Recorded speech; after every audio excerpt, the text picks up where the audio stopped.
اعوذ باللہ من الشیطان اللعین الرجیم بسم اللہ الرحمن الرحیم رب اشرح لی صدری ویسر لی امری واحلل عقدۃ من لسانی یفقهوا قولی اللہم صلی علی محمد وآل محمد۔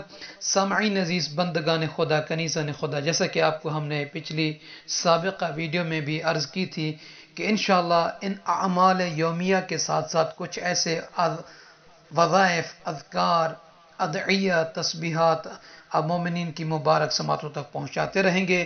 تو آج ایک مختصر سا اور آسان سا وظیفہ ہے صحابی رسول جناب سلیمان محمدی، جناب سلیمان فارسی رضوان اللہ تعالی علیہ کا بہت ہی مختصر سا عمل ہے۔ اگر کوئی مومن یا مومنہ روزانہ اس وظیفے کو، اس عمل کو انجام دے تو یقیناً اللہ تعالیٰ کے نبی حضرت محمد مصطفیٰ صلی اللہ علیہ وآلہ وسلم محبوب ترین صحابی کا یہ عمل اس کی زندگی کو تبدیل کر کے رکھ دے گا، اس کی زندگی میں خوشیاں لائے گا، اس کی زندگی سے مشکلات اور بلاؤں کو دور کر دے گا۔ وہ وظیفہ کیا ہے، وہ تسبیح کیا ہے، وہ ذکر کیا ہے؟ تو آئیے آپ مومنین کی مبارک سماعتوں تک پہنچاتے ہیں۔ جتنے نئے مومنین آئے ہیں سب سے عرض ہے کہ نجفی کربلا چینل کو سبسکرائب فرما دیجئے اور ساتھ ہی بیل کے آئیکن کو آن کر دیجیے گا تاکہ آنے والی ویڈیوز اب مومنین کی سماعتوں تک، مبارک نظروں تک پہنچتی رہیں۔ جزاک اللہ۔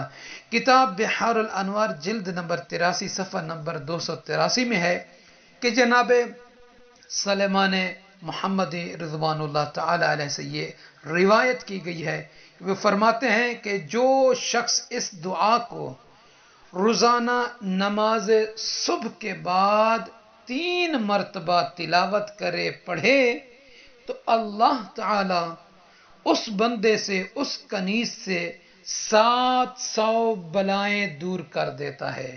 یعنی اس ذکر سے اللہ تعالیٰ انسان کی زندگی سے 700 قسم کی جو بلائیں ہوں گی، مصیبتیں ہوں گی، وہ اس کی زندگی سے دور کر دے گا، ہٹا دے گا، اس سے بچائے گا۔ وہ ذکر کیا ہے؟ وہ ذکر یہ ہے جسے ہر نماز صبح کے بعد 3 مرتبہ پڑھنا ہے۔ الحمدللہ رب العالمین، الحمدللہ حمدا کثیرا طیبا مبارکا فی، الحمدللہ رب العالمین، الحمدللہ حمدا کثیرا طیبا مبارکا فی، الحمدللہ رب العالمین، الحمدللہ حمدا کثیرا طیبا مبارکا فی،